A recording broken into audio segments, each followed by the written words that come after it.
Oh, it's unfathomable how stupid I am. That's not true. Forgetful, yes. Stupid, no. I'm ready. Time's up. Let's do this. We're in for a wild night.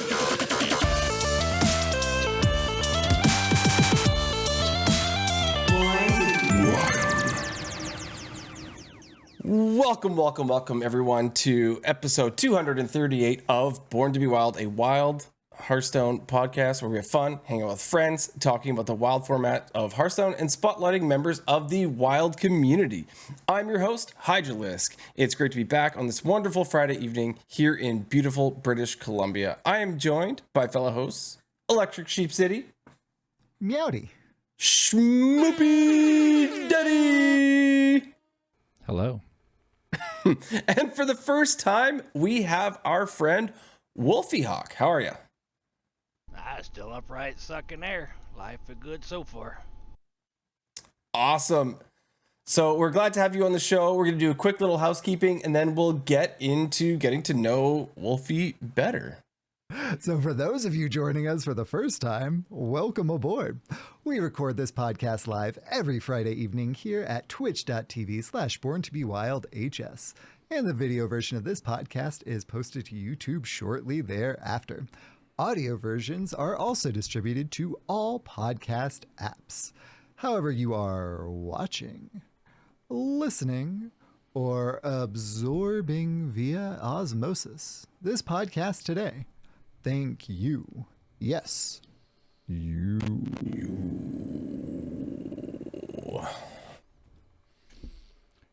Content plug, Schmoopydady. Before we get into the main topic of the show tonight, I'd like to say a quick thank you to the patrons of our show. Your support means the world to us. If you enjoyed this content, please like, subscribe, and comment on this video on YouTube. Another simple way to support the show is to leave a review on your podcast platform of choice. If you're watching live on Twitch, we've got some awesome emotes that you can unlock by subscribing to the channel. This is free if you use Amazon Prime. Finally, if you'd like to support the show financially, you can join our Patreon for as little as $1 per month. We have some channels in the Discord that are unlocked by subscribing to the Patreon, where you can see the show coming together each week. Check it out. If you'd like to interact with us personally, please join our Discord, a free and amazing online community of friends from all across the world who love talking about wild Hearthstone. Links to all this stuff and more, including our merch, can be found on our website, which is www.borntobewildhs.com. Let's get to know WolfieeeHawk a little bit more. So we've seen you around the wild scene for a long time. So I just like to start off with, tell us as much or as little about yourself as you would like, WolfieeeHawk. Who are you? I am WolfieeeHawk. No. And a smartass.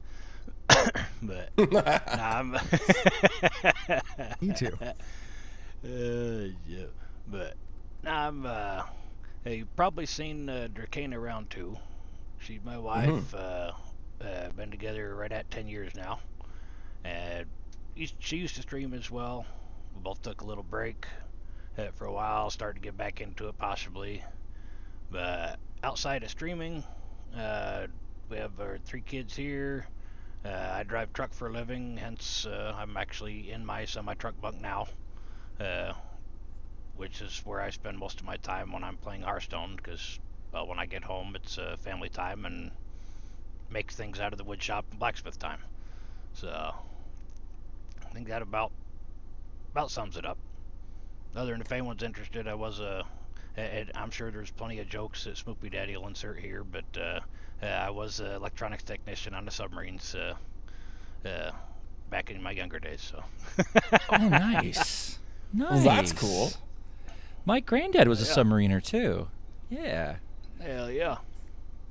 Yeah, I find that you have quite the unique stream, so may as well transition over to that. So when did you start streaming Hearthstone, and is that the main game that you've always streamed? Pretty well. I think it was a little over 6 years ago. I can't remember the exact date, but a little over 6 years ago. Most of my solo streams were Hearthstone. When Decrana was streaming, we did some Minecraft or Stardew Valley or different things. But the most of what we both streamed was Hearthstone. And for That's the vast great. majority of it, it's been out of the bunk of my truck or the occasional hotel room whenever I get stuck out for a weekend and the boss tells me to get out of my truck and stretch my legs. So Yeah, I do find you have quite the unique stream. I think that's sort of what drew me to you in the first place, is seeing you either stream out of the cab of your truck or, like you said, in a hotel room, sort of different setting each time. How does that work for like your wireless connection? Like, are you relying on hotel Wi-Fi, or like, how do you go about that? if I'm in a hotel, and usually most hotel Wi-Fi's aren't the best, I've found, but primarily I use mobile hotspot. So I'm basically using cell phone internet to stream on, which is what I'm actually on tonight too. Even though I'm actually at home parked in my driveway, I got home maybe 30 minutes before the show was supposed to start, and there was no time to drag the PC and all the peripherals in somewhere to use house internet. and chances are the one or more of the three kids will be downloading or playing something, and so mobile internet's probably the best for this. So This is more authentic. This is awesome. Yeah, we're getting the real experience. That's yeah. great. Honestly, you must have a good cell phone provider or something, because everything comes through quite well. Your video's not choppy. Everything looks great. So that's amazing. So how did you find Hearthstone? Did you play other Blizzard games or other card games? What got you to where you are with playing the game? As far as finding Blizzard, I started playing WoW just about a month before Burning Crusades came out. So just the Nice. tail end of vanilla. Played that. When I first saw Hearthstone when it was first released, I was like, I'm raiding in WoW. I don't have time for a kids card game. I don't know none of that. So I delayed for, I don't know, almost a year, I think. So it was right at the, I think it was right when Goblins vs. Domes expansion. It was about halfway through that expansion is when I actually started Hearthstone. And I got bored one night because nobody was on the raid. So I said, well, I'll try this. And I've been hooked ever since. So Nice. You play a lot of Wild though, don't you? almost all wild. Every once in a while I'll dabble in standard a little bit, but for the most part, no, I'm wild all the way. Is there a reason why you started playing Wild in the first place? Pretty much, I didn't necessarily like the being limited on what cards I could use. I wanted to have a choice of anything I had, kind of thing. So, and then it just kind of stuck. So As Sheep would say, this is the way. Very much so. playing with all of your cards that you've invested into your collection, right? So I fully support that. We try to encourage as many people as possible to build their Wild collections. So you mentioned that you got your computer, it's all set up in your truck right now, but I heard something happened to your computer at a point in time. Did it, like, it was broken, or like, what's the deal? What's the story behind that? well, let's see here. See if I can grab it real quick. I did not have one of the handmade ashtrays I made secured properly, and the pillow came off from it, pillow came off the top of the monitor that was laying there, and it bounced off and pretty much shattered the screen. It put a big old crack down it. It wasn't shattered, but I turned it back on, and you couldn't hardly see anything. So I had to get a different monitor after that. Yep. The pictures were not pretty. You did you did share the pictures. The picture was I would call it alien eyes. Like it's all like angular and not quite lit right. Yep. Wow. Start about the first 30 minutes I could kind of half see. After that, I was like, no. I said, I can't even do it. Looks like we actually got a couple subs already, too. Oh, that's fantastic. That's great. All right, so one thing that we do on the show is whenever we have a friend in the community who hits legend, we like to give them a shout out when they hit it for the first time. And you happen to do that somewhat recently. And so we ended up giving you a shout out on the show in that segment. And it had been a while since we had like a friend of ours get that accomplishment. And what was unique is you happened to do it on stream. What was that like for you? That was awesome. I was glad I had the video. I've kept that clip and video, and I probably always will. I'd gotten close back way before. I don't know if you remember it, Spoopy. It might have been before you started, but with the old ranking system when it was 25 up to 1 instead of the way it is now. I'd gotten up to rank 1, rank 2 a couple times, but I never was able to cross that gate. And January, I hit the first one. I hit it again last month in February. I've been working so much I don't think I'm out of gold right now, but I plan on hitting it before the end of the month as well, but try to keep it going now that I've got it started. Yeah, well, also because you have the 10-star bonus now, right? So yes, they did a really good job of making people want to keep that, right? Because it goes away if you don't, continue to get legend, or at least have a really good win rate, right? Like, you can keep it if you have a ridiculous win rate. You don't have to hit legend if you've got like an 80% win rate or something like that. But yeah, so that's really cool, and good luck to you. I'm sure you'll get there again. And what are you playing to try to get there this time? Don't throw me out of there, but I'm floating between Libram Pally and Protoss Mage. There you go. Oh, nice. Cool. Protoss Mage. So like almost like Hostage Mage, but Protoss cards? Yes. Nice. I love that. Devious. When it works well. It does.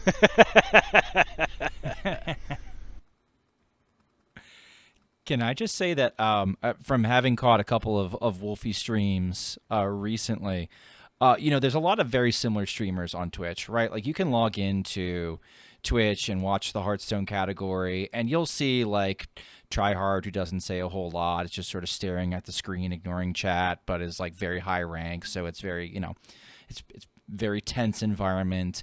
You'll see sort of the bubbly personality that's just sort of like goofing off and playing bad decks. And then like you have a very unique ambiance where it's like you say, it's like it's in your truck or it's a hotel room and you're smoking your pipe and you're playing I don't want to say not Southern music, but like folk music, right? And like and you're just sort of peering at the cards and you're playing your cards, but like it's just, and the way you speak is almost like the Marlboro Man. It's a very different field from the rest of the community, and I always have a lot of fun when I'm in the stream because I'm just like, oh hell yeah, I want to crack open a beer and watch this guy play some cards and hang out with Wolfie. So I wanted to relay that on to our listeners about like what entails a Wolfie stream. It's a very unique ambiance than anyone else on Twitch. Yeah, almost anybody that knows me, you can ask. I'm definitely a different sort of critter. I kind of go by my own ways. I don't fit into any molds anywhere. I just do my thing, and if you like it, you like it. If you don't, oh well, I'm still gonna do my thing. Do you two, Sheep and Schmoopydady, have any further questions? I do have a couple more that I would like to ask, but I'd like to give the floor to you guys if you have something else you want to ask Wolfie. I do have one question, and it's somewhat of a personal question, so I apologize. But that is, how do you maintain your beard? Because it looks glorious, and I've had a little bit of facial hair in my day. Don't right now, but I get to the point where I'm just like, oh, I don't know what to do with it. So how do you like get there? Because your beard looks fantastic for audio enjoyers. Oh, thank you. I really don't have any special secrets other than I brush it every once in a while. I wash it when I take a shower. And other than that, I don't have any oils, nothing to do. That's really it. I wished it'd grow longer. It'll grow like I could be clean shaven, and it would within 6 months it'll be back to where it's at now. I haven't trimmed it or done anything to it in probably 8-10 years. It grows to here and it stops. That's it. Wow, really? Yeah, it will not grow longer. Even my hair, it grows to here and then stops. It will not grow longer. So That's perfect. My follow-up question would be, do you have a hotel chain that you prefer Wi-Fi wise? Like, is there a chain that you are like, oh yes, this is going to be the nuts. We're at a insert chain name here. Please sponsor us. yeah, not specifically because I don't generally get hotel rooms that often. Usually my boss has to say you've got a card. I'm paying for the room. Get out of the truck. You're sitting there for the weekend. Otherwise, I'm more than happy to sit in here with all rooms reached. But normally, when I do go to hotels, I try to go within the Choice network, either Choice or with the Wyndham network. But I haven't actually found a hotel that has consistently good internet across the chain. So, sorry, I can't be more helpful there. But that's fine. Reality is the best answer. So thank you for that insight. Yeah.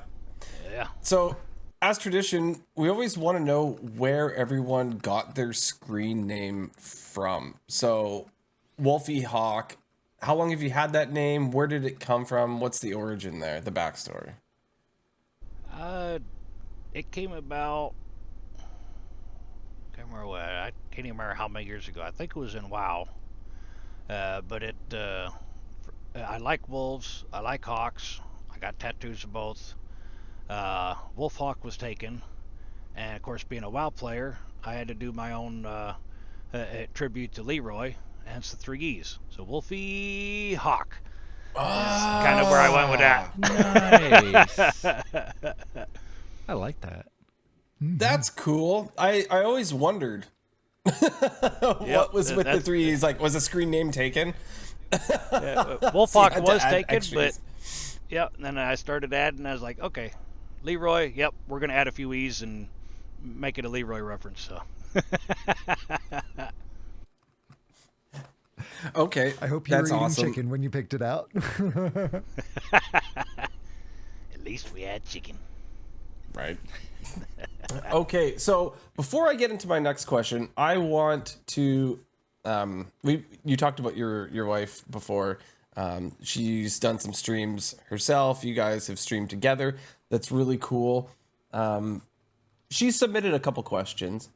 And before I ask them, I want to make sure that I'm pronouncing her name right, because I've always read it and it looks like Dracania, but I've never said it out loud. Yeah, Dracana.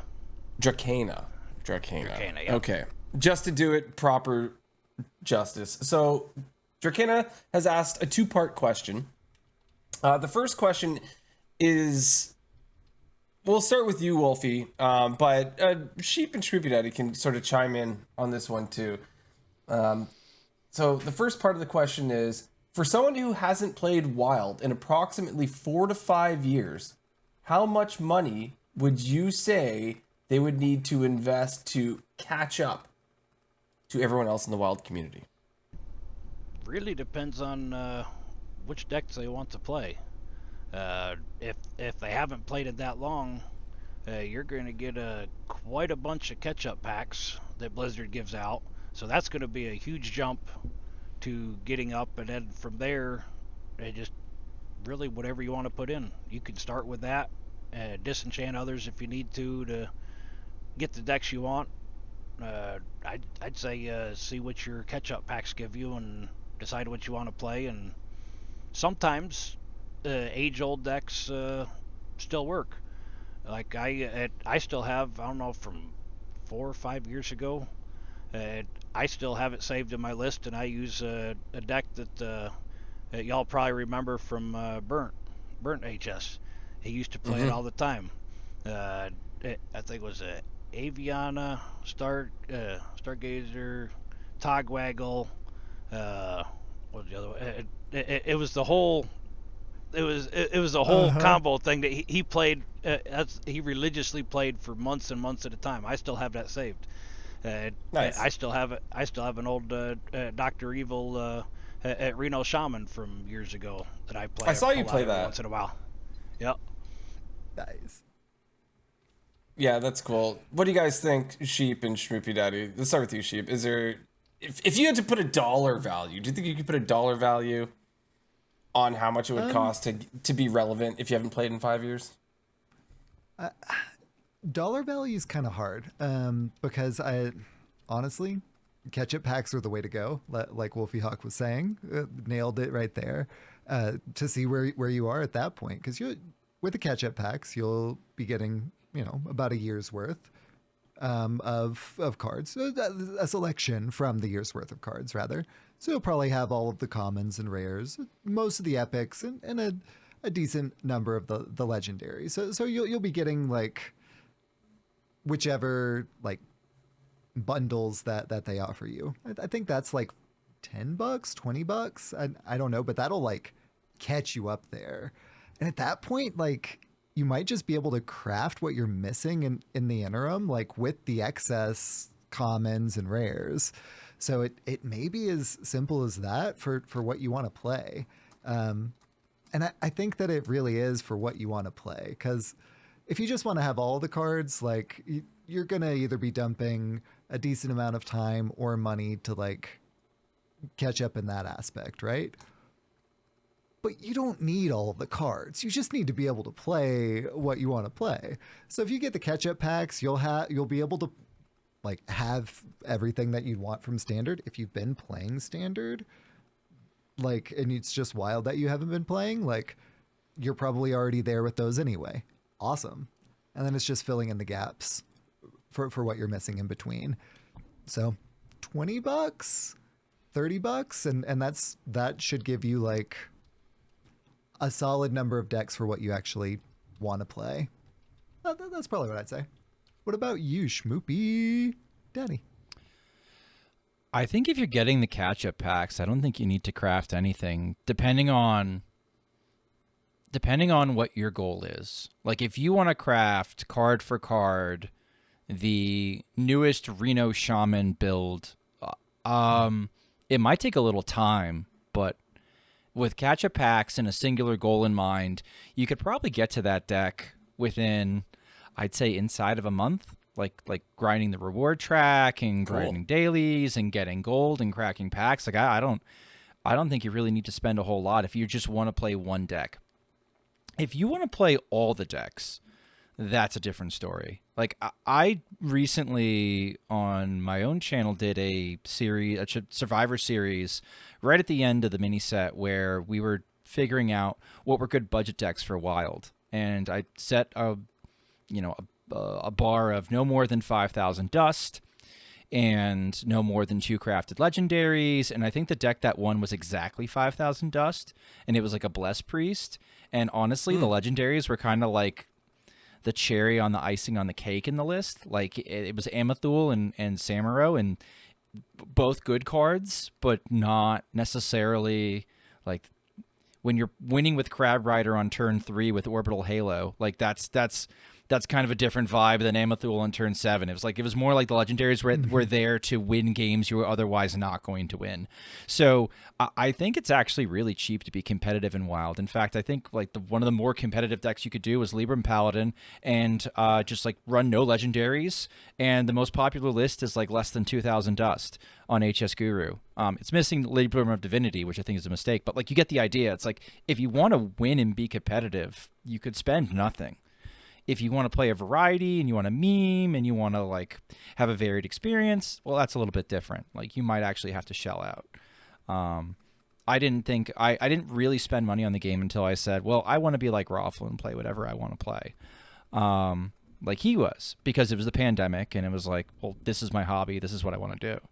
So, I don't know. I think Wild's actually pretty cheap, especially if you're not constantly chasing the next best deck like you are in Standard and like nerfing whatever your best deck was, and now your collection is smaller and worse off for it. So, yeah. Well, true.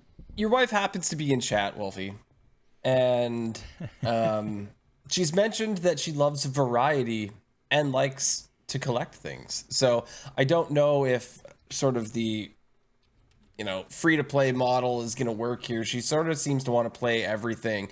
Like Schmoopydady wanted to play everything. Like Raffle was playing everything. So the second part of the question is, WolfieeeHawk, when are you going to give your lovely wife all of the money she wants to buy all of the packs she wants?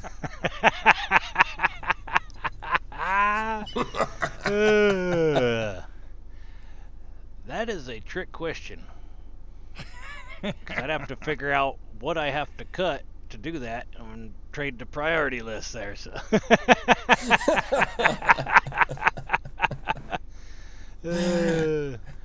Yeah. I guess maybe I could not buy pipe tobacco or cigars for a couple months to make up a little bit there, maybe. So. Yeah, she was very excited to ask you that question. So happy to oblige. So I think that's meaning I need to figure out a way to come up with a pre-purchase bundle since new expansion's coming out shortly. Is what the hidden agenda is in that, I think.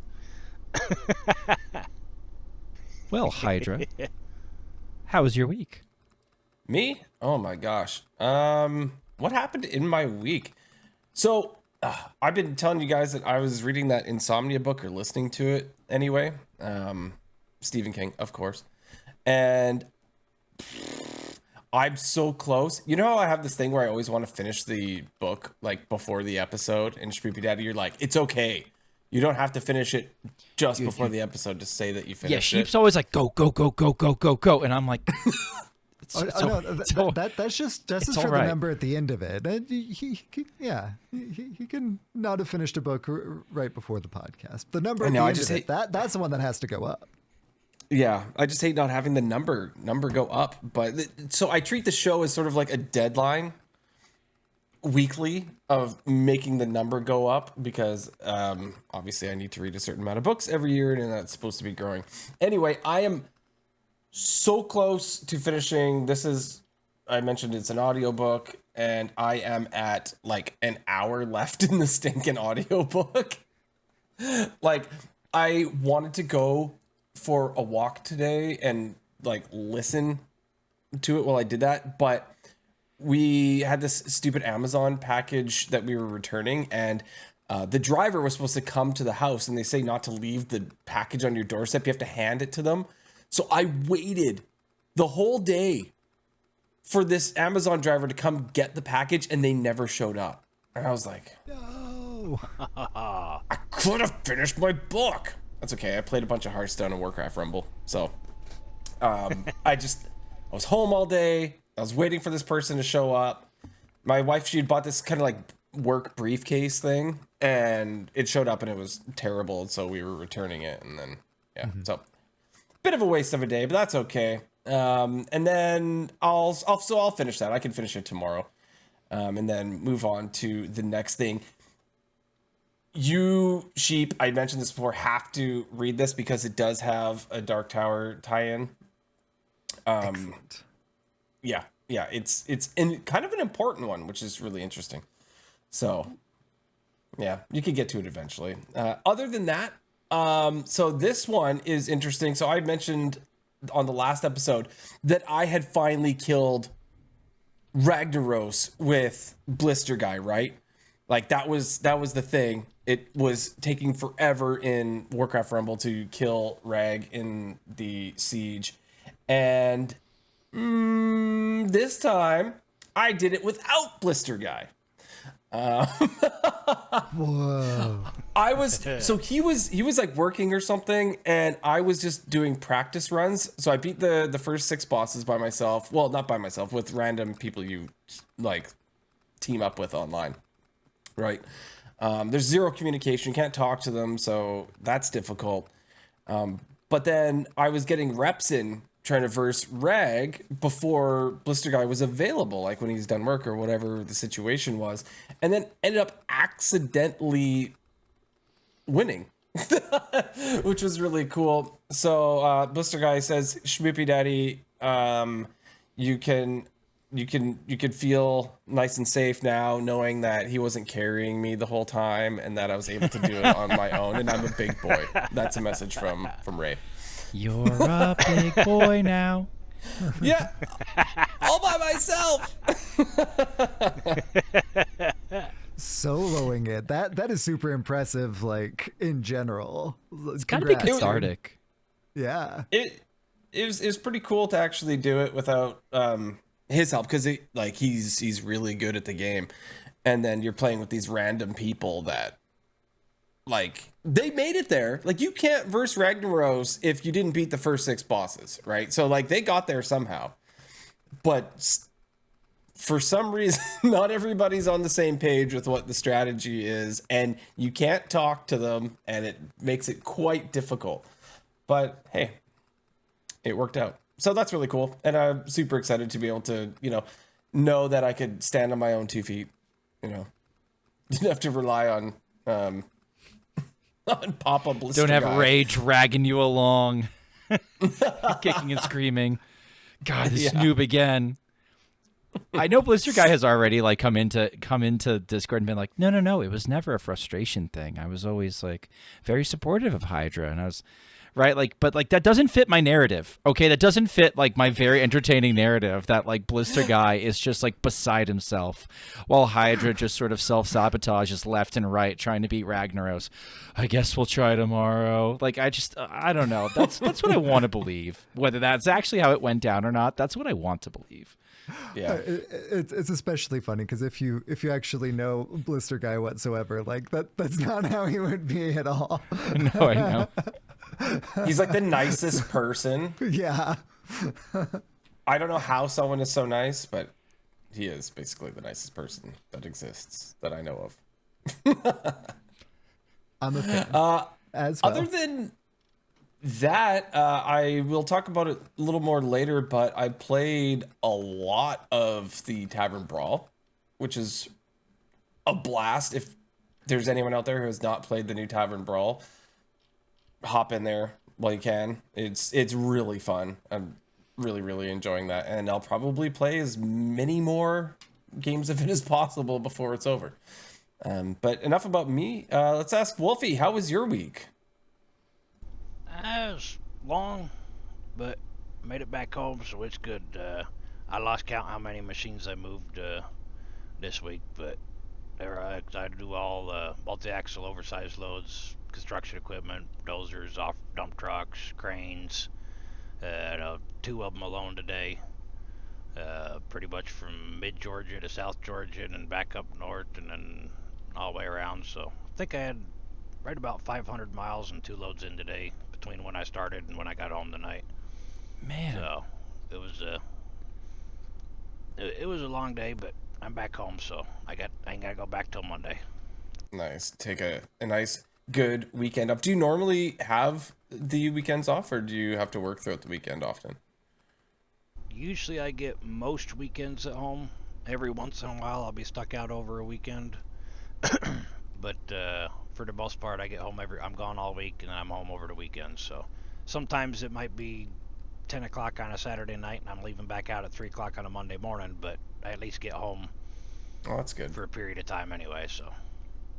What's the furthest, so in that week, what's the furthest from home you ever actually get? Like miles wise, I guess. That vary. We generally try to stay southeast. For most of the time, we don't go. Usually don't go west of Texas. We'll get up into Indiana, Illinois a little bit, down to Florida, sometimes up in Virginia. We try to stay in the southeast region so we can get home every weekend. But every once in a while, I might have to make a trip to Vegas or Phoenix or Wyoming, Connecticut, just different times. Those are more rare, though. We usually try to stay in the southeast region. It's like Connecticut. You're in the stone's throw from me if you're going to Connecticut. It's been probably 5 or 6 years since I've been up that far, though. So. Yeah, fair enough. Don't go to Connecticut. Don't do it. You heard it here. I was stationed in Connecticut in the Navy, and I have no love for Connecticut. Fair enough. Sorry, any Connecticut listeners. You could throw me under the bus on that one. Or in this case, the 16-wheeler. You know what I mean? Connect to cut it out. Wow, Full House reference. Yeah, buddy. All right, Sheep, how was your week? It was freaking long, man. So most recently, like this morning, I watched the season finale of Severance, like a show ongoing right now, like sci-fi show, dystopian future type stuff, and yeah, it was incredible. Like the second season finale was kicking rad. So if you like those things, like that was awesome. My birthday's tomorrow, so that's not like, you know, earlier this week, but that is a later this week. Yeah, buddy, turning the big 36. I know. I'm still a youngin'. Welcome to the club. Yeah. Schmoopy is a few months older than me, so we'll be the same age for a little while. But I'm still the youthful one. Yeah. Technically the baby of the show. You get to that claim to fame. Yeah. Does that make me the grandpa of the show? That makes you the grandfather of the show. Yeah, buddy. Well, earlier this week and later this week. So, yesterday, my alma mater. So I went to Texas A&M for undergrad, and they made March Madness, and that's a 4 seed, and I picked them to go all the way in my bracket. They're not going to do that, but like, you know, a sheep can dream, right? But they won game 1, and they play again tomorrow, and they're in Denver. And if tickets weren't so freaking expensive, we'd be going, but like. They were over $200 a ticket the last we were looking at, and nah. Wow. Yeah. So we're gonna watch those from tickets home. Cost way too much. It's so crazy how much tickets cost to games. We weren't sure if the Lamb was going to need a ticket too, because it's in Ball Arena, so that's where like the Nuggets play. That's where the Avalanche play. You know, basketball and hockey respectively. For those, kids 3 and younger can just sit on your lap and they don't need a ticket. But for special events, that may not be the case. So we had to like call, and by the time we called, they had skyrocketed. Yeah. So anyway, definitely going to be watching that. Because that's going to be a blast. Regardless, I love me some dribbly hoops, so I'm gonna watch some folks dribble and shoot some hoops. That's gonna be fun. I played a few runs of the Tavern Brawl, so we'll get into those a little bit more later, like we were talking about before. But that is so much fun. Like Hydra was saying, if you haven't played one yet, like I'd highly encourage it. The first one is free, so definitely hit that up if you haven't already. And finally, I've been playing a lot of Highlander Warrior, since nerfer versions, and I had this like stupid fun Highlander Warrior mirror match like earlier today. Unfortunately, I lost that one for a couple reasons. One, my opponent was playing really well, actively disrupting me, and like I couldn't disrupt them as well because they were disrupting me. Good on them. And I had Bob in my deck, and Bob has been nerfed, and it doesn't show it on the thing on the card because it's one of his discover options that was changed. So I totally forgot about that. It's like, oh no. So misplay by me, actually just getting a copy of their Valen after they dirty ratted out my Sarah Nightchain gang. So I wasn't getting the death rattle from it. I thought I was stealing their Valen. They had Theatard my own Reno, so I couldn't like poof it either. So like again, they played really well, and oopsie daisy on the Nerferino there. But that was a really fun mirror match, and I mean Highlander Warrior is just so much fun, and winning games too. So a little bit of both. Love it when those align. Schmoopydady, how has your week been, my friend? Sure. I usually give my Schmoopy update. We had some nice weather recently, and so I've been able to get my little monkeys outside as soon as I get Schmoopy off the bus. And like almost immediately, he's like, "Dad, let's play soccer. Let's play soccer." So he's getting excited for soccer again, which is cool because, again, this entire winter I've been coaching soccer, but I haven't been really coaching him because the practices have been starting at like they start at 6 and they end at 7, and that's like his witching hour. Like I could bring him there. He could be awake and he could be like bouncing off the walls, and I'd just be constantly managing him and not actually coaching. So I haven't been coaching him yet, but he's excited to get back into it. And he's like, "I can't wait to play soccer, Dad." And I am excited to coach him because it's fun watching him make progress. And it's I don't push him too hard as a coach. If anything, I'm kind of like, "All right, dude, dial it back a little bit," because he just wants to slam into kids sometimes, and that's like, we got to learn to control we got to learn to control our bodies a little bit at this age. You can't get too physical too quick, even though it makes me proud a little bit because that's how I was as a kid. Anyway, that's the first part of my week. That's pretty cool. From a goofy hobby perspective, I've been getting dogged by people for, I'd say, at least 6 to 8 months now. Schmoopy, why don't you have thumbnails on your YouTube videos? Schmoopy, why don't you start doing thumbnails? And my response has always been, it's like yet one more step. Like I'm usually doing this stuff at like 11:30 at night. I have dishes to do. I've got to edit on the computer because that's where my Twitch VOD is.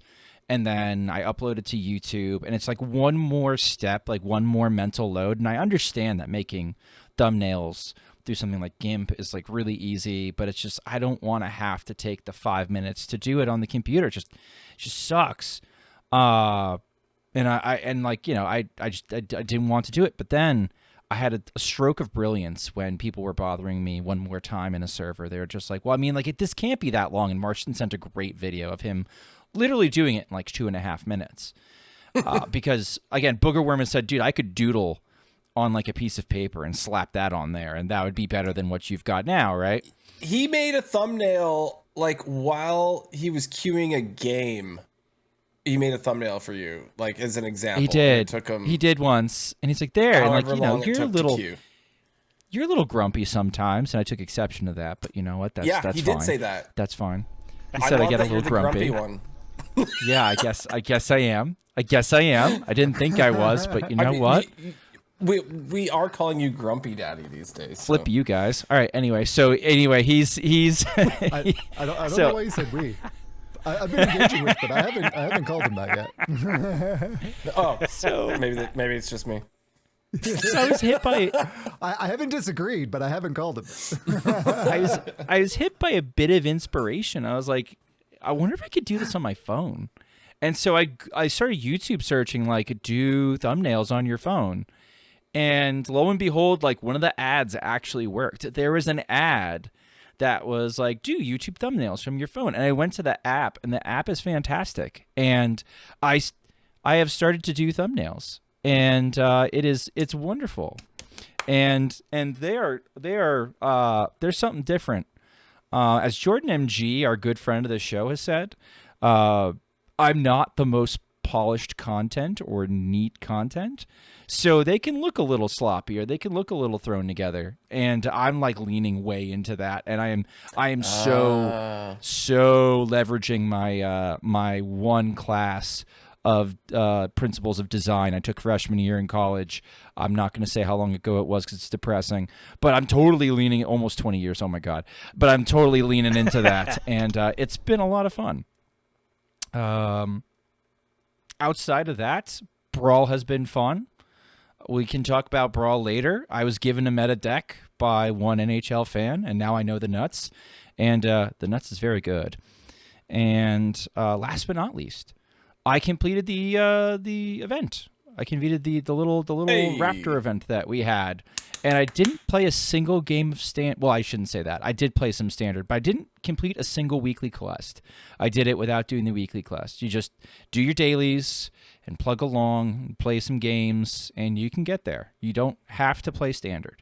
So something to keep in mind. And there's still a few days left too, right? So if anyone's you got like 4 or 5 days left, yeah. Trying to get there. Yeah, I really appreciated. I'm gonna get there, but I haven't You'll finished get there. it yet. Like, You got some time. I have weekly quests I can do. You know how I need to complete like everything, so they made me play Standard, and I played Standard. Yeah. Well, they got me. Yeah. I had fun actually, which was interesting because I primarily love Wild, but it was actually interesting to go somewhere where everything was different for a little while and do the quests, and I had fun while I was there, so it really wasn't that big of a deal to go do the thing. I didn't like being forced to do the thing, but once I was doing it, I enjoyed it. So good for them. They get me to do this when it comes to Battlegrounds too, when it's a Battlegrounds specific event, and I go and I play that, and I don't even like Battlegrounds, but then I get there and I'm like, this is fun. And then I play it for a week and then forget about it again. So anyway, was that the last bit of your week, Schmoopydady? that is the last bit of my week, yes. All right, well, Welcome to the news. The news is so good. what do we got in the news, guys? So there was so much that happened in this last little bit. We had an insane amount of balance changes that happened. There was a ridiculous amount of nerfs. And then there was, what's more important to us, was all of the reverts that ended up happening for Wild. And so something that we like to, talk about and see if it's affecting the Wild meta. And I feel like maybe we could probably go over a couple of these. And Can I ask a question first? How much dust did you guys get for the nerfs? Did you keep track? This is a fun game. I'll share my number last because I think my number is going to be the highest. Your number's probably the highest. It wasn't a lot. I would say, if I had to guess, somewhere around like 8,000 ish. Okay, that's pretty good. Yeah. So I know I've upgraded at least one legendary up. So this isn't an up-to-date one. There's at least 1,600 dust short, but I'm currently I zeroed out first. So this is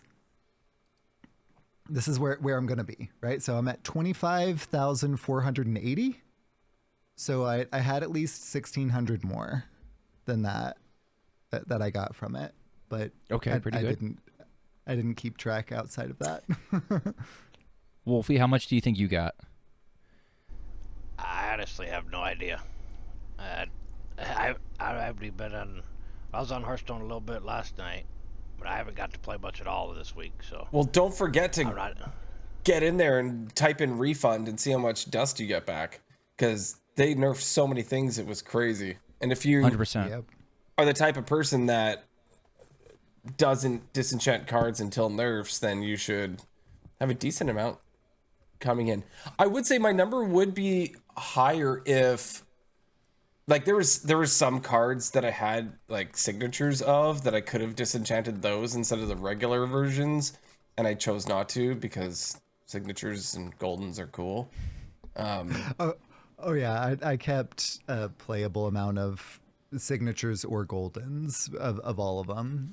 Same. Yeah, like I had for Ceaseless Expanse, there was the signature, and I was I can't disenchant the signature one. I have to disenchant you keep the signature. Yeah.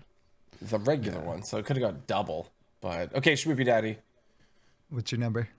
I got like 40,000 dust. What? It's like just short of 40,000 dust from. That's I had ridiculous. already, so I had purchased the golden mini set because I figured like, well, if they hit this with nerfs, and if you remember at the time we were kind of like, well, we don't know what the power level of this is going to be, and we were actually probably a little bit like on the lower end of what the power level of the mini set was going to be, and so I got the golden because I was like, you know what, the signatures are pretty, whatever. Like let's get it's usually good value for dust, and that turned out to be correct. But I also had the normal set of the mini set, which I think I got with gold. So I had basically a copy of everything that they nerfed. And I not only had the normal copy, but I had the golden copy. And then, we had the signature heroes. I didn't dust my signature heroes. I got that bundle because those were fantastic looking. So I kept the signatures. And I had a golden ceaseless expanse. I had a normal ceaseless expanse. You never hit the button. I've been talking to people in my Discord today about proper collection management. Rule number 1 is never hit the button. Rule number 2 is if you want more cards and you don't care about golden cards, dust your golden cards and craft normal ones, right? Just churn it right back in. Dust your golden copy, print a normal copy, or save the golden copy until. If you absolutely have to do things, but otherwise just try to never dust until one of these balance patches go, because the button is a scam. You press the button, you're going to delete all your extra copies of cards that could get nerfed that you could get dust for. I cannot tell you how many Zerglings I had. I couldn't tell you how many. What were some other ones that were like how many Arcanite defense crystals I had that I'd been just collecting the entire expansion, playing arena, opening packs. So I had an absurd number of rares and commons all built up, and a couple of duplicates of golden commons too. So I essentially got 2/3 or to a half of an expansion's worth of dust, where if I really wanted to, I could probably prune the collection a little more and not have to buy a single a single expansion pack at some point. But I don't know, that's not as fun as doing the Brawl stuff and getting the packs that way, or claiming a mini bundle or something like that, and at least getting something to start with. It's hard to just start just pouring dust into it. And I've been making goldens like crazy. So we had a crazy huge balance patch. Yeah. Ben from work says he had 34K. Yeah, that doesn't shock me. Nice. They're wow. you got some piles of dust from this. And the thing is something like this is really popular because people are oh, look at all the dust I get to play with now. But what cards did we lose to do that? I don't know. We covered that enough last week, though, so I'm not going to get grumpy about it now. But yes, the dusts were major, and but I don't know if any of the nerfed cards are really making much of an impact in Wild anyway. At least we're still getting 100 armor off of Ceaseless Expanse, so I don't know if a lot really misfunctioned that way. We're more important were the reverts. Wow, that's a lot of dust. I know if I hit the button. Which I don't ever. We're not going to. We don't. Currently, my button's sitting in the 50,000s or something if I were to hit it. But trust me, that is so tempting. It just sits there. But the button is the scam. It's tempting, but it's a scam. Don't do it. And we should. It's worth noting because some people were really upset that spawning pools did not give us dust. Right. Yeah. Some people were a little bit upset that spawning pools does not give us dust as of right now. But Ridiculous Hat has confirmed that in the future they will be offering a refund for spawning pools. It just didn't make it into this patch due to an oversight. Not a big deal. The next balance patch they do, spawning pools will offer a refund, so you will have your day in the sun if you're saving up some spawning pools and are what the heck, man? All right, so out of the reverts, so let's talk some reverts. What do you want to highlight? Schmoopydady, I know you had create a little bit of a list. So where do you want to start with stuff that has impacted Wild specifically? The stuff that I've seen make the most impact so far, at least in the limited time we've seen. From my experience, a lot of the warrior stuff has been very popular amongst the fringe 11x, 10x crowd.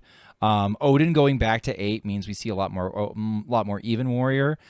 Deep Miner Bran back to 6, and Reno Lone Ranger back to 8, without the board lock, but keeping the poof, which I have always found to be an acceptable sort of middleman for that sort of revert. Like, yeah, give him the 8 mana board wipe. We've had Twisting Nether before. That's fine. Yes, it's a poof. Death Rattles don't trigger. I get it, nerds in chat, but like it's fine. Like if you're not winning by turn 8 against the Reno deck, there's okay, your board's gonna get wiped. That's just gonna be a reality, and that's okay. But like not only stuff like that that's kind of pushing not only just even warrior, even Reno warrior or Reno warrior, but they also got back Aftershocks and Sanitize. Sanitize at 4 is a ridiculous card. Dear God. Yeah. Forged, unforged. Just the fact that you could do 6 AoE for 4 mana, if you can include the fact that you're running like safety goggles or something like that. Holy cow. Off the back of this, I've seen a lot of warriors or people experimenting with warrior at my MMR, though I guess it's not getting picked up by HS Guru yet, so it's not super popular. But I am hearing rumblings that Reno Shaman is making a comeback, in part because Reno is cheaper, Aftershocks is unnerfed. We got the Curator buffed to 5 and made a mech for reasons. We've talked more than one time with Goliath the Dwarf that Arcane Constructs are not mechs, but some of them have been labeled mechs and some of them are not. So, who knows which one it is? But he's a mech now, and he's a 5 mana draw 3, and he's a 4/5 taunt, so he's decently statted for drawing 3, and he looks very strong, and that is kind of pushing Reno Shaman forwards a little bit, as well as the Doc Holiday revert, which I don't think is as big a deal. Like I don't think +1 damage on the staff of 1,000 frogs, or whatever the hell it's called, is doesn't end it. But other stuff does, like 9. I Reno's, think it's 9. yeah, I don't, whatever it's called, like Reno's reverts and I was thinking it was like 586. No, really though, since it does have 9, because of course Hydra was correct. Mine was the joke answer, but 1 attack over 9, that's really buffing it back or reverting it back up by 9 attack if you think about it. I know it's just a nudge, but it's a pretty big nudge. Oh yeah, no. Listen, I'm not saying the guard's not better, because it's a pyroblast over the full use of the turns, right? But I'm just saying I don't think some people, if you're not going to convince me that Doc Holiday is the sole reason why. No. If Reno Shaman has a resurgence, that this is the nuts now. I think it's more like Aftershocks becoming a better clear, Reno happening 2 turns earlier. Like there's other things that are there, and Doc Holiday is a cherry on the icing on the cake, not necessarily like the whole meal. Agreed. Worth mentioning, because Reno Shaman looks better, Molten Giant going back to 20 means Seedlock gets a cheaper giant again, and 20 is a lot better breakpoint than 22, even in Wild. Just getting it down, if you want to play the 4-mana demon that sets your health to 15, and then all of a sudden it's like, what is it, free at that point? I don't know. Like you could do that, I guess, a little bit with 22, but it just Molten Giant must feels much cleaner now in general in that deck. So you're getting it down turns earlier. I've seen that crept back into lists. That might be a big deal just because Seedlock has traditionally been one of the counters to Shudderwalk Shaman for whatever reason. It just doesn't deal with it very well. And so that's something to keep an eye on.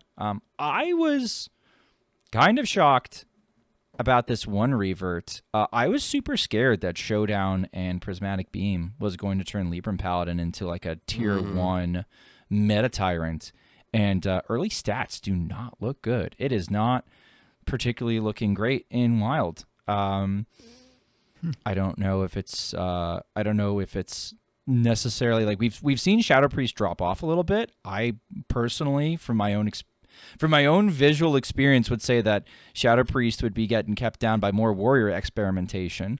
But I Beam doesn't help that, but having played a little bit of Libram Paladin with Prismatic Beam and Showdown in it, it felt a little awkward. Like, yeah, it goes face, and it's a great control tool, but I don't know. It seems like it's not good enough for the deck that wants to be aggressive and be proactive. That's interesting because I was scared of that one. I was too. I was too.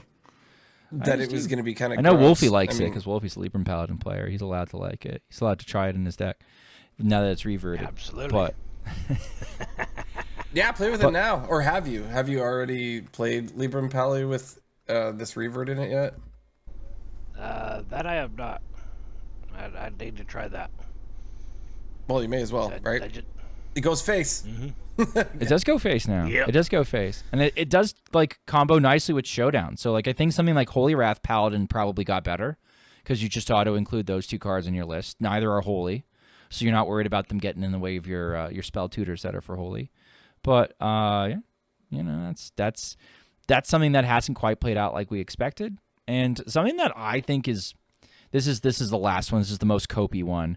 I think the revert that I have enjoyed the most so far is Azurite Snake, which is the 4th treasure, the legendary treasure for Warlock getting reverted. I had a wonderful little spell of playing Excavate Warlock on my stream where I was just like I was playing against an even warrior and the poor guy got 100, you know, dredged ceaseless with Lava Gorger and got 100 armor, and I was like, oh no. Anyway. Because Azurite Snake actually leeches health through armor, through immune, I believe, through ice block. So it's not actually dealing damage; it's just siphoning health away. So it doesn't qualify for any of those things that normally absorb damage. So their health total just kept going down, and I just kept playing snakes. And so I was having a lot of fun playing Snake Warlock and early HS Guru stats of undetermined statistical boundaries say it has a decent win rate so far. So here's hoping that a more refined list will be something fun that we can continue to play, because I thought it didn't feel half bad, but I played against 3 decks that were kind of in the slow game, right? They were kind of playing the long game with me. You could tech against aggro pretty easily with some Warlock clears. It's whether or not you can fit enough like rats and disruption into to be okay against combo, but also run bounces and excavates. I don't know if there's enough room in the list to really make it a real deck, but it can be like a fun kind of like mess around, polarized, oh no, you queued into Snake Lock, you're gonna lose kind of deck. Kind of like a Questline Druid, if that makes sense. Yeah. Like, it's strong, it does a thing that's strong, but like it will lose randomly to decks that are not meta players as easily as it will to some of the good decks that are meta players. So I don't know. Yeah. That was the reverts I've had fun. Did we miss anything that were really significant for Wild? I've run into a few different dragon druids, essentially, like Kazakhstan. Yeah. Style. Oh yeah. No, we have more we have more wild growths. Hooray. Yeah. So the Splish Splash Whelp buff, or revert rather, was definitely impactful, as of course was the Desert Nest Matron in that particular deck. But I don't think I've really seen anything else that's been reverted. I really do want to play that Snake Warlock deck now. Not gonna lie. it's kind of fun. I wanted to keep playing it. Me too. I wanted to keep playing it, but Filtrophobe in my chat was just like, he submitted a deck, but it like instead of a deck request, and it was like something real, literally anything but this excavates Warlock. So I was just like, all right, I probably should play something else at some point. Fine. In a vacuum, it looks broken, right? Like 4 mana, 5/5, steal 10 health from the enemy hero. Like it's you always brand it too, right? Like it's so. It's nuts. So I could see that seeing a lot of play. What was the nerf? What did it was? It just cost. Oh, it was 7. It was steal 7 health, right? It was stealing 7, and that was like basically an unplayable breakpoint in every format. Because it's Warlock, so it doesn't have, like you were saying, like the shadow steps and the other kind of like more consistent bouncers. You have to run a smaller bounce package. Yeah, you to gotta kinda do get like there. Brewmasters and Zola and Yeah. weird stuff, and like you start sniffing weird stuff like the 2-mana portal. Like it's not pretty, but like you do it because you have to. But it's pretty funny. I was excited when I saw that Odin was on the list of being reverted. I thought of you, Schmoopydady, instantly because I know you like that deck. Have you played it? Yeah, I have, and you know what? I think I've even from the depths it. Like I played an Odin on 5 the other day, and then won on the game on turn 6 with a skipper combo. So like I think we have to learn more about the meta, and I'm not quite ready to call shots yet. But I'm probably just about ready to kind of like put out like what I think is like new and kind of fun and playable. I think last time Even Warrior was good, Odin Warrior was kind of better. Like less, like harder. Even Warrior is easier to play, but Odin Warrior has like a higher ceiling. So, you know, while Even Warrior might be a little bit more consistent, Odin Warrior, for me, always felt more flexible and just better. So I'm kind of thinking that might be the case again now.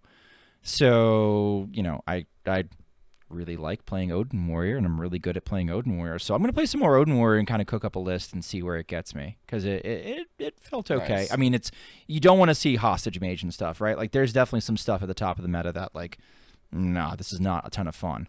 But if, let's say, I've been playing a bunch of viewer decks and I sink down to, like, 10x, and then I'm facing, like, an ocean of Libram Paladins and Shadow Priests, I'm not too worried about the Libram Paladin matchup. That seemed to look okay from the Even Warrior perspective.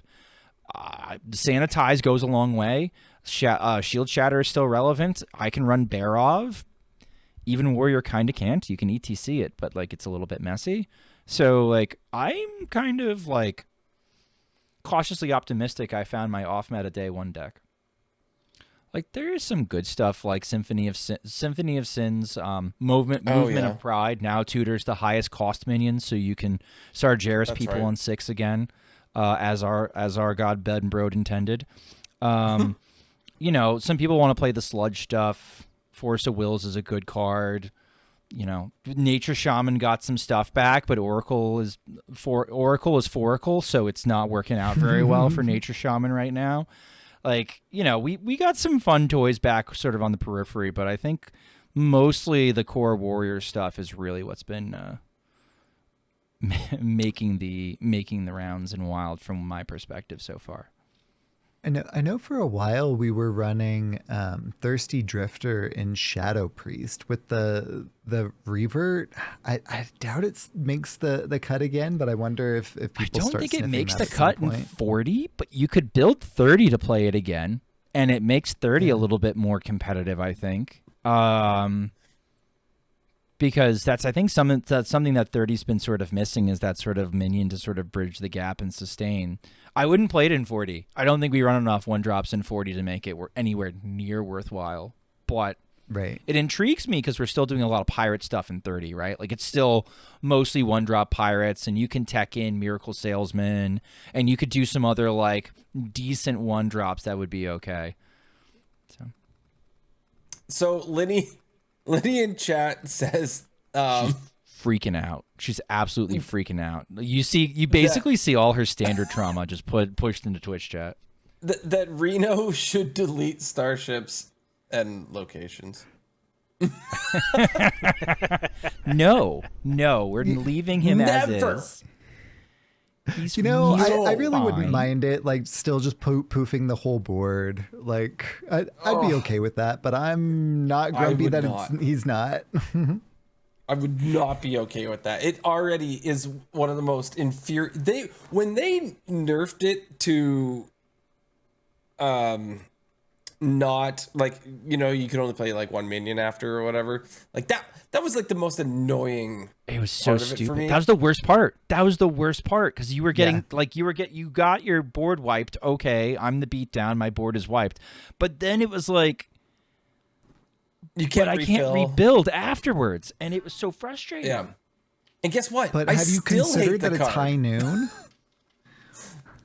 Yeah, people are going to complain to me that, like, oh, here's my grumpy moment of the podcast. People are going to complain to me that, like, oh, well, it's Reno Lone Ranger and it's just standoff with just him and, like, the flavor. It's like, you're not eating the card, okay? We're not sniffing the card. We're not eating the card. The flavor doesn't matter. The function is stupid, and they should have never released it that way, and I don't know what they were thinking when they did so. Okay, Yeah. that's it. Sorry. Looking for a standoff? Careful. It's against me.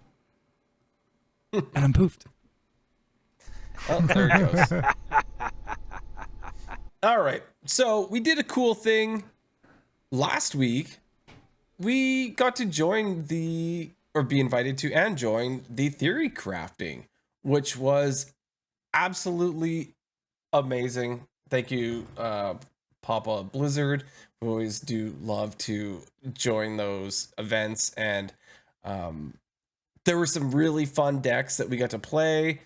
And I guess kind of want to do a little rewind and see what was everyone's favorite part of that, or what you liked to play. So, what highlight, I guess, would you say? What was one of the favorite things that you came across? I know mine, but go ahead. Yeah, so I had a couple. One was really like a surprise more than anything, and that was the Taunt Warrior. Taunt Warrior really surprised me. Like the Tortola, the 10 mana 130. That was really good. Oh my gosh. Yeah. Yeah. But I discovered that card in the Brawl, and it was amazing. That's incredible. It is. But I think my favorite was Jade Druid. Jade Druid was just so much fun. Yeah. So I know that Schmoopy has been poofed because it is high noon, but Schmoopy, what was your favorite, or the ghost of Schmoopy? This is a chair stream now, so chair is just going to pod from this point on. Okay, since Schmoopydady was poofed. I kind of liked right at the very end when we started playing Starship DH. I have since tried to play it in Wild, and it's not great. It's not great, but it was fun in the theory craft, and it was one of those fun theory craft games. And also, I would just like to mention, I was right about the annoying dragon. People said it was bad. People said they didn't believe me, that I thought it was like levels of obnoxious that had never been seen before, that you kill this 7 mana taunt, right? And then you have to make this choice. Am I really going to chunk damage into these stupid little 1/1s, or am I just going to let the taunt recollect and just slap through the taunt again the very next turn? I tried to like write this out in chat to like show them my vision of like, this is how obnoxious this is going to be. And I am happy to say that I was absolutely correct, and that thing, when it comes down in the Brawl, is an absolute obnoxious demon to have to deal with. And that was my other observation. Otherwise, you guys pretty much nailed it. Imbue Priest was good. Oh, so much fun. That was really fun. I really, really enjoyed that one. We looped back to that a couple times. That would be something that I would, recommend. But it was an absolute blast. Any other highlights? That Priest was literally me just like typing in Imbue and then typing in mini set cards. That was like, and like my really high effort warrior cook just like fell on its face. And it was just like, no, this is garbage. Right, but that was so much fun. Like, I get why Raza got nerfed having played that deck, because infinite free stuff in standard would just be terrible. People would be so mad. Yeah. So Lenny does make a good point that being Q sniped by Lenny was definitely a highlight. Legitimately, yes, it was. We did get Q Smash. sniped by Lenny. That was interesting timing there. I totally thought that was sus at the time. And we were winning that match until we weren't. Like I don't know what happens. Linny does this all the time on her stream when she's playing her like Greed Lord standard decks. Like there's like she's playing like Highlander Hunter, and Highlander Hunter is not a meta deck in standard at the moment, right? But it's like hers list is the greediest list. And there's one point where like she hasn't exploded yet, and then she turns the corner on the opponent, and you could see the opponent's gears turning where it's just like, this is a value bomb. Okay, well, I can handle that. This is another value bomb. Okay, I can handle that. By like the 6th value bomb, like you don't have answers in standard anymore. Like there's no turnaround, and like Linny totally did that to us. We got rope-a-doped so hard. Oh yeah. Speaking of the Hunter Invoke, I'm going to keep on calling it Invoke. The Hunter Imbue deck was really, really fun. Where you were like, so we kind of ran 2 versions of it, right? One that had like a few beasts and we were doing some big beast stuff, but then like one where we were doing the King Plush. There we go. Thank you, Hydra. And I was reading Goldrin. Yeah. And Goldrin. So like King Plush would come down and, you know, clear the board, and then Goldrin would come down, and what Goldrin does. So backing up, King Plush, not a brand new card, but always worth talking about. Shuffles minions less than his attack, that have less attack than him, into your deck. So the Invoke or Imbue Hunter, what it does is it changes your hero power to the number is how X is however much you've invoked, right? Imbued. Anyway, so it discounts it by X and increases your attack by that same number too, right? So you're just making your King Plush have more and more attack, and it's cheaper, and more attack, and it's cheaper. Or, you know, Goldrin gets those, which means it's cheaper. You can get your combo out, but King Plush then shuffles all of the cards less than it into the deck. So boom, taunts don't matter anymore. And then you drop the Goldrin, which doubles the impact of attacks by beasts. So if King Plush is at 16, then that means that, boom, actually it's heading for 32 and you win the video game.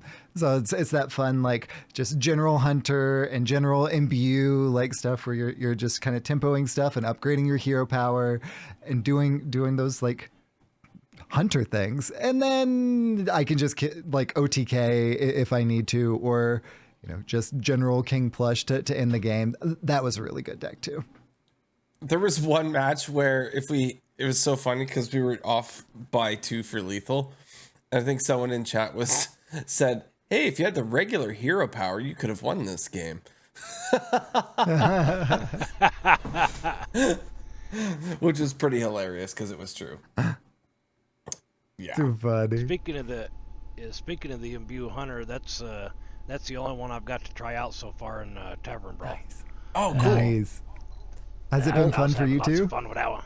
Oh yes. Yes. Well, that's a perfect segue. Tell me about your Imbue Hunter for our discussion topic of the Tavern Brawl, the pre-release Tavern Brawl. Mm-hmm. What's I don't even know how to describe it because I went and found it. That was the only deck I had that I could actually make.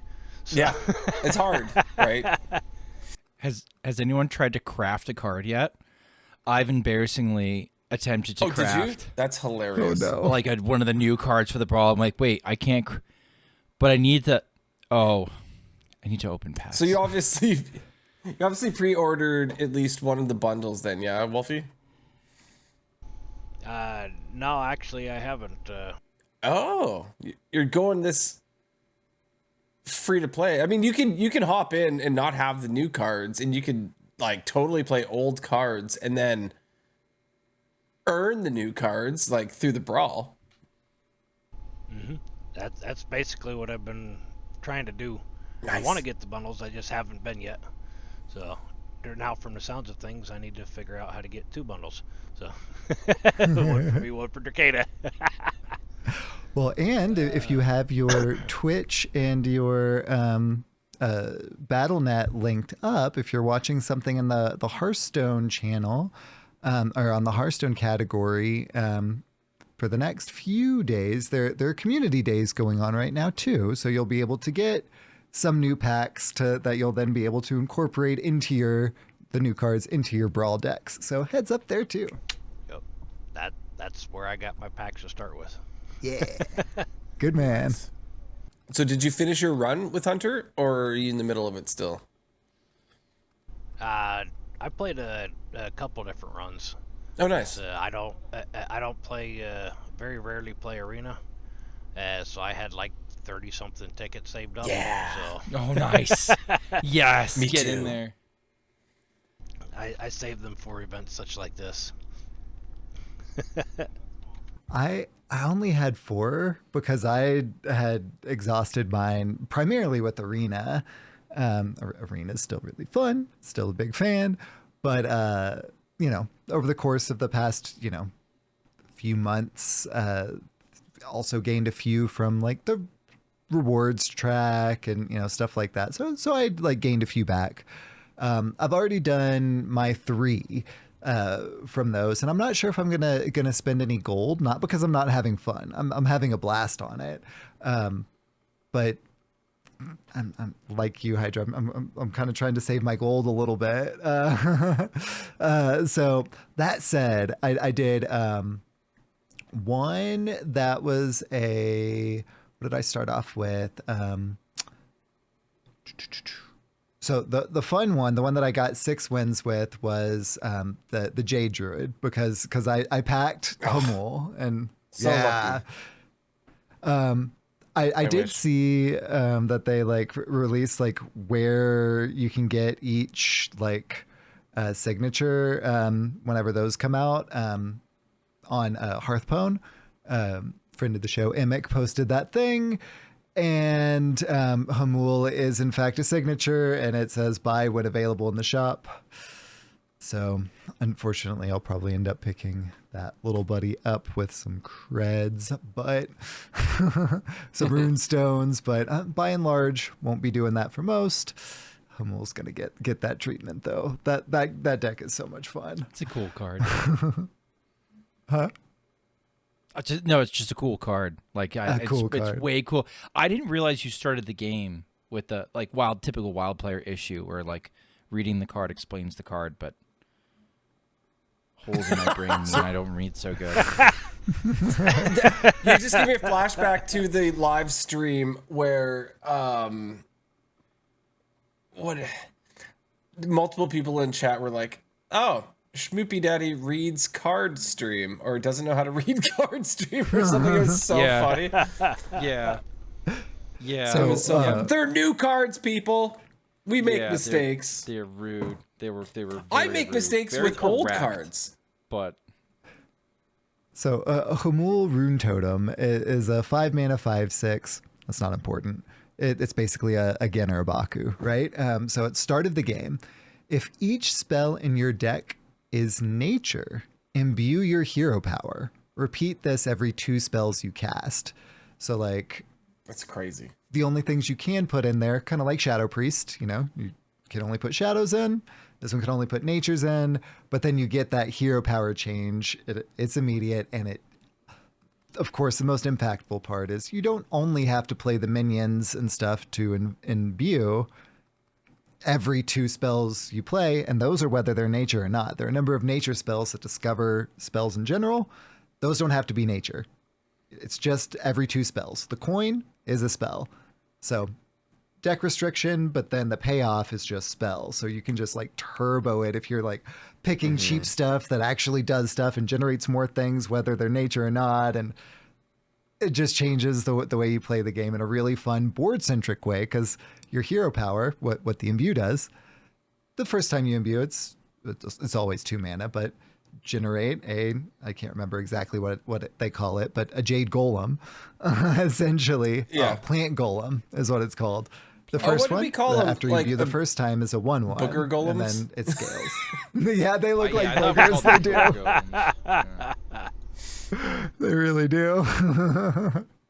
So Homul Rune Totem is a blast, and I don't know how viable it will be in our format of Wild, but we have a much deeper pool of nature spells, so it may very well be much more consistent for us. TBD on that front. If the power level is there with the hero power kind of payoff, but it's really fun in the Brawl. It's really fun if you end up packing Homul Rune Totem. Cannot recommend playing that one highly enough. For myself, I was playing mostly Death Knight. Death Knight's good. Like it's really good. Basically, like the Starship version of Death Knight is really, really good. I think Schmoopydady, is that the one you got? Didn't you get 6 wins with that one? I got 2 6-win runs with that. Yeah, 2? I'm like, nice. Yeah, I think I'm 15-2 with it right now. I wish I had I don't have the epic that makes the little leeches, but you can discover it. So that's pretty cool when you can discover that, because I do verse people, like I'll get the mirror match and they're running that card and I wish that I had it. But yeah, the leeches are crazy. They are so annoying that I hope they nerf them. Like, they're so annoying, but they're an excellent mechanic. Unfortunately, I like it when I have the leeches. But Millions of leeches for me. Oh yeah, no, they're awful. And then, yeah, I got a little more used to the deck, holding out, saving certain cards, keeping them close to my chest to the end, that kind of thing, to make your Starship, like, super busted. Instead of playing it early, I find is, like, a big thing for me was holding out on the Starship, because I would play it early sometimes, and it just sucks. If you really hold out, you can make it busted. It gets all of the like spell burst of creating another minion with the same like attack or whatever, and like it's so you're getting these like death what's it called, death wings are like popping out of it and like all this stuff. It's super cool if you can wait. You just gotta wait for it to happen. The boards are sticky because I'm playing much the same thing. So like, I just to sort of add to what you were saying, like your boards are so sticky and like can happen so early. Like they can happen as early in some cases as turn 6, and all the discovers are essentially like good cards that you want in your deck. So you're discovering with like one of the spells, I forget what it's called. It's 3 mana, and you discover a death rattle, 3 mana death rattle minion, and give it reborn with reborn. And like yeah, and half the time you're discovering the Starship piece. Like it's just gross. Yeah, it's just really gross. And in fact, the decks that I am now assimilating blight. Thank you, NHL fan who sent me the deck. At this point, I feel like the people who are playing on Friday night in the Brawl know about Death Knight and are now playing decks that can either hang with or try to counter Death Knight. And so what are we looking at now? I wonder if over the weekend we're going to see another favorable sweet meta because people haven't had time to play it yet. And so you're going to get another influx of noobs to farm. So if you're watching live, go farm some noobs Saturday morning like our god Ben Brode intended. I got wrecked by like an aggro rogue that I did not expect. That's a deck that's that Donkey really was good. pushing. Yeah. It felt we bad got in wrecked the on DK. Yeah. For me, it felt bad in the DK. Yes. No, it did. There was nothing I could do. It was just over. We lost to that on the stream too. Oh, we did. Yeah, we did. Didn't we? Yeah, and then I lost to it in the Brawl, but I don't have a 6-win run yet. I've got 2 3s, a 4, and a 5, and I was hoping to lock in like get a 6 before the episode, but it didn't happen. But I got plenty more tickets left, so we'll get there. Is there anything else that you guys are excited to play? Wolfie, I know you said you were playing Hunter. Is there any other decks that you might want to try once you unlock more cards, different classes, that kind of thing? pretty much. I really want to see what Shaman comes up with. Oh, there's like the meteor one or whatever. Asteroids, meteors, whatever. It's ridiculous. You could play that too. Yeah, the main thing I like playing weird off the wall decks. Really non-meta, but they catch everybody off guard. Cause like, what in the world is he doing? Yeah, those are the kind of ones I love to play. They don't always climb as fast, but they're fun for me, just to confuse everybody as to what's going on. Honestly, not a bad strategy. I've lost to Raffle a few times where he was playing stuff like that, and unfortunately, he was streaming, and I felt embarrassed.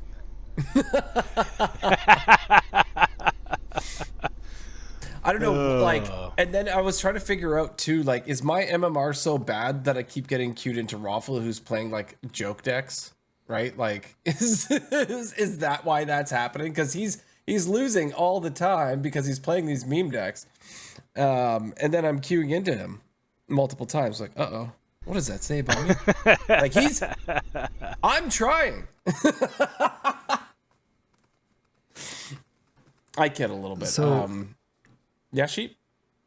So WolfieeeHawk, you were saying that Shaman was something that you were really, really tempted by.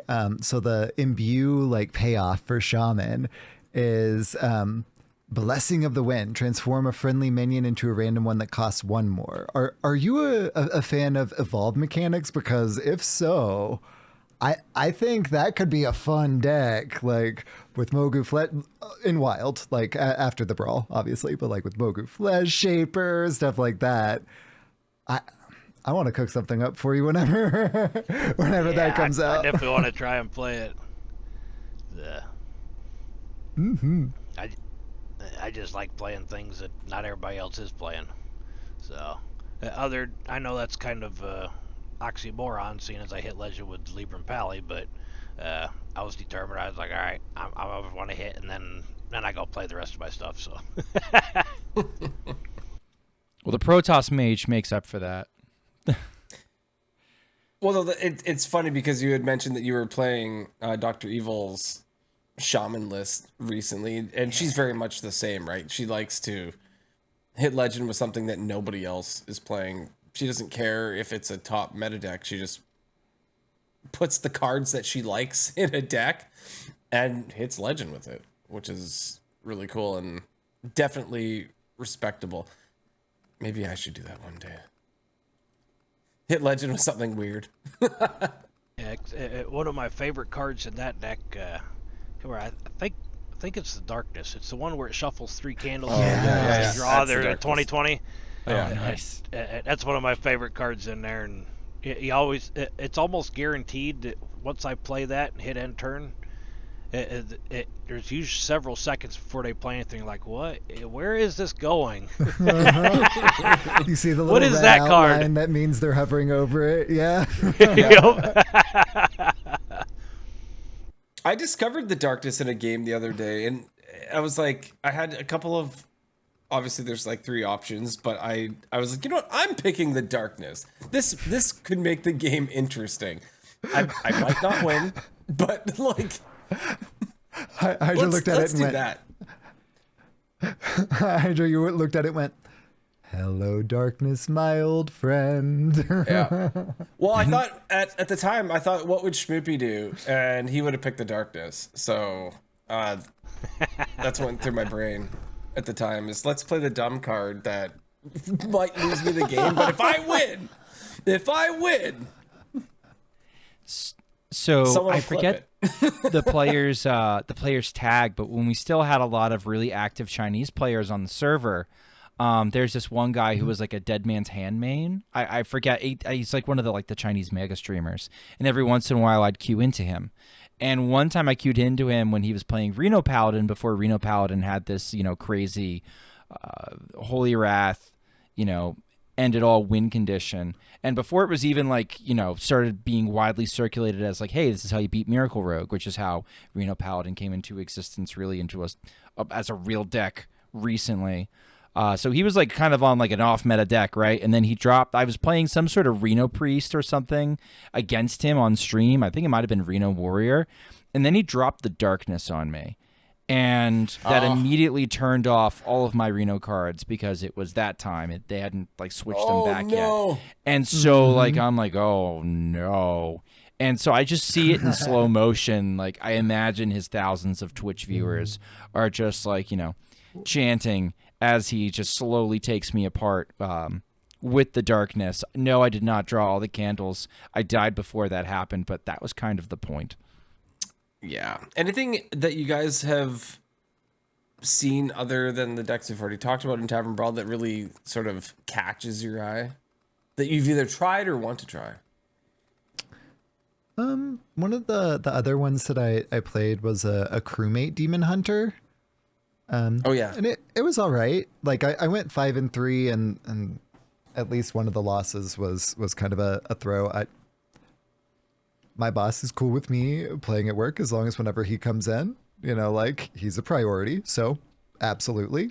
He came in during 2 different games, and I lost both of those games. So, no. I'm not going to complain too much because I got to play the games, but 5-3. All right. Well, we'll take those for sure. But it didn't play very many new cards. It honestly really just played the, like, I can't recall what it's called. Oh, with the patch, one of the fixes, I can see the text on the cards again. Hooray! So Yes! yeah. Yeah, Nice. this is a huge milestone. How long has it been since you could read the text on the cards? Since the StarCraft mini set came out. Unlucky. So like Slightly a month or before? 2, right? Like that's crazy. Yeah, it's been a little while. But the card, and I can't find it right now. It's a 5-drop with a death rattle, like resurrect a death rattle minion that costs 4 or less, summon a copy of it. Well, the deck that I poached played a few death rattles, and it really should have just played Arcanite Crystal. And so, like Deirdre instead was getting pulled back, and without the battle cry of like shuffling things in, like the death rattle is really not impactful. And then the other one was like the Draenei that like buffs the Draenei in your hand by +1/+1, and it's like that's not impactful at that point. So the one new card that it played in that one, I was like, oh come on, y'all. Yeah. But I should have made my own list is what should have happened, because then I wouldn't have done put both of those in simultaneously. The rest of the deck was good. I mean, Crewmate Demon Hunter's still good. So if you don't have very many new cards and you've got Crewmate stuff, throw them on in there. And then the other one that I played was an Invoke Priest, but I only won 2 of those. Imbue? Yeah, that's the one. That's the one. Well, one of my wins was against Clark, so that felt good. But yeah, cool. I only won two games with that one. Those are my 3. Try that. It was not as good in the Tavern Brawl. I don't know if it's like because of the lack of the. Well, we didn't really run many or any StarCraft stuff in it before. Maybe it's just that we didn't have the consistency with the imbue cards, like because it's more limited. I don't know. Yeah. I lost twice in a row to Taunt Warriors. So one of my runs I tried to do that thing. It didn't work out that well. I just went 3-3. But it was still fun. It was just slow, and I'm not that type of player really. I like to be a little more proactive, and they can go long. They can go really long. I had a game. I should check my HS replay. I had a game that lasted almost half an hour in the Brawl against a stinking Taunt Warrior. It went on forever. And I was like, okay, I'm going to do that because that seems really annoying and people might just concede. Solid strat. Yeah, but no, whatever. 3 wins. But the rewards are somewhat generous anyways. Like, even if you don't win a single game, you still get a pack or 2. Like, it's cool. So there's no real reason not to participate if you got these tickets, you know, chilling, hanging out. So yeah, that was basically my experience. Any other decks, Schmoopydaddies, or something else that I'm just gonna keep spamming DK. Hopefully farm some more idiots tomorrow. I think, you know, that's just what I'm like doing. be toxic about it. Right, I feel bad because No, don't feel bad. like Pax, it's working, man. right? So like you could try so many different things, but I'm like, DK works. Like, why not just keep playing that thing? And then obviously getting better at it as you're going, so may as well just keep doing the thing. So the Blizzlet giveaway is to do a haiku for one of the new cards. So I don't need to enter the giveaway, but I wanted to like write out, like I wanted to do the thing with them because it was fun. And so one of them that I did was for the leeches, and then the other one was for Hamul Rune Totem. So I'm glad that we talked about both. Yeah, I'll probably be jamming that one. The actual cards fully drop. I'm gonna be playing some leeches. Yes, the DK mirror is not fun. We have got a comment in the chat about that. It is not fun, especially if you don't have leeches and they do. Then I mean, I don't mind it because it's like who can build the biggest, like, stickiest board. Like, that's kind of fun in its own way. But it's going to go to the turn limit. And I've actually seen, I'm not sure that Starship is necessarily the best. I've seen some people refine leeches and even like Tekken Kill Jaden and stuff. Like, the meta's getting greedier. Ooh. So like, Kill Jaden. So like, it could be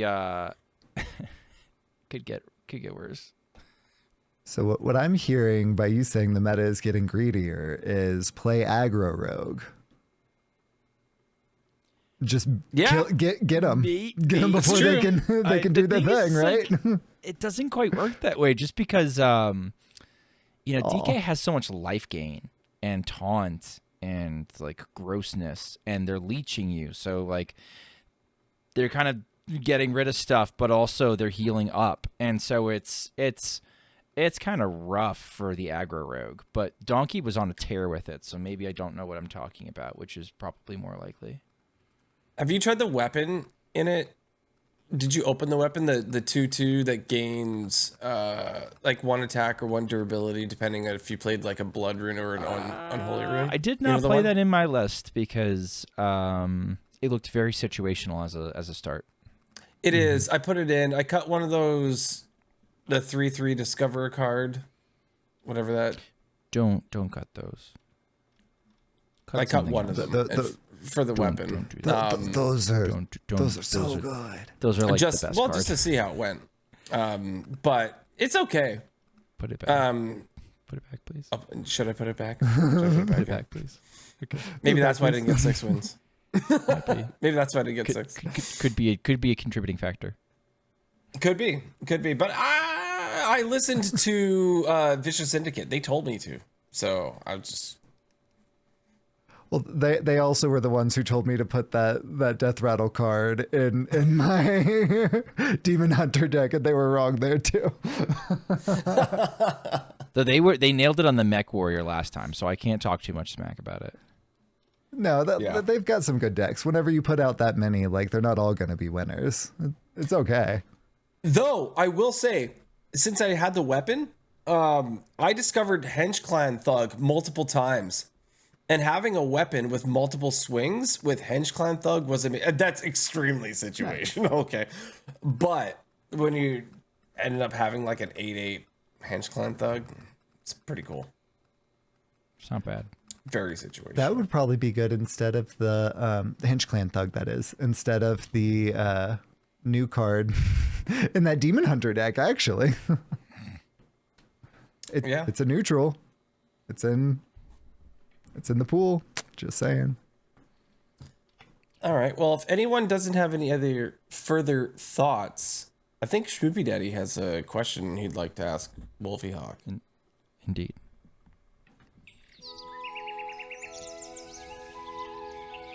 Unrelated Advice with special guest of the week.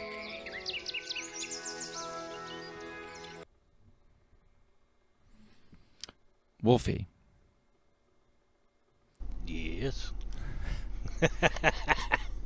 I know I detailed your ambiance earlier where it's like, it's a guy who's slinging cards and smoking a pipe and saying, hell yeah.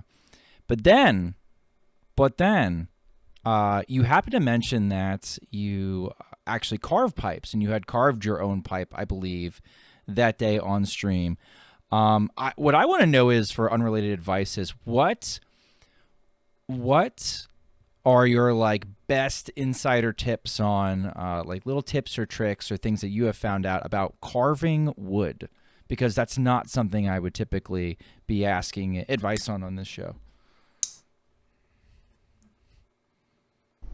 Yeah, like Hydralisk sharp knife, but I cheat a lot and use a lathe Okay. when I'm getting the general shaping. Hey. And it's sanding disc for refining, and then a whole lot of elbow grease and hand sanding to get it down after that. But Where's the lathe?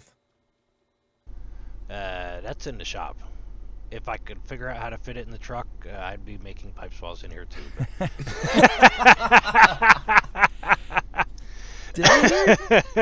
Did I hear you mention blacksmithing too earlier in the stream? Was that also something that I caught?